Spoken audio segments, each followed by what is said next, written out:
রাতের ঢাকা কাঁপছে আতঙ্কে। একের পর এক ভূমিকম্প, তবুও সংশয় মূল কম্পন কত দূরে আর কতটাই বা শক্তিশালী। মূল ভূমিকম্পের মাত্রা ৮-এর বেশি হতে পারে, তারপরই আসবে আফটার শক। বিশেষজ্ঞদের এই সতর্কবার্তায় আতঙ্কের রাজধানী সহ গোটা দেশ। সোমবার রাতে ৪.৯ মাত্রার ভূমিকম্পে বাংলাদেশ সহ দক্ষিণ এশিয়ার একাধিক দেশে কম্পন অনুভূত হয়। এর উৎপত্তি মিয়ানমারে বলে জানা গেছে। এর আগে কদিনে পরপর কয়েক দফা ভূমিকম্প বাংলাদেশেই উৎপত্তি নিয়েছিল। নরসিংদীর মাধবদী, বাইপাইল এবং ঢাকার বাড্ডা এলাকা থেকে এসেছে একাধিক কম্পনের কেন্দ্র। বাংলাদেশ আবহাওয়া অধিদপ্তরের তথ্য বলছে ২০২৫ সালে বাংলাদেশ ও আশপাশে ৭৬টি ভূমিকম্প ঘটেছে।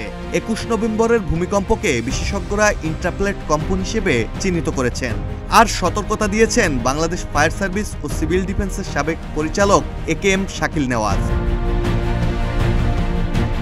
তিনি বলেছেন, বড় মূল কম্পনের মাত্রা রিক্টার স্কেলে ৭.৮ থেকে ৮ বা তার চেয়েও বেশি হতে পারে, যা হবে দেশের জন্য কঠিন চ্যালেঞ্জ। জিপিএস পরিমাপ দেখাচ্ছে দেশের ফল্ট লাইন প্রতি বছর কয়েক মিলিমিটার সরছে।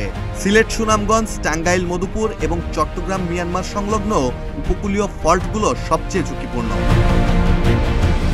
বিশেষজ্ঞরা মনে করেন, বড় ভূমিকম্পে পরিবহন, বিদ্যুৎ, পানি ও বর্জ্য ব্যবস্থাপনায় ব্যাপক ক্ষতি হতে পারে। তাই এখন সবচেয়ে জরুরি সঠিক পর্যবেক্ষণ আর মানুষকে সচেতন করা। সময় নেই অবহেলার, প্রস্তুতি আর সচেতনতাই পারে বিপর্যয় ঠেকাতে। মাহমুদুল হাসান শাওন, প্রতিদিনের বাংলাদেশ।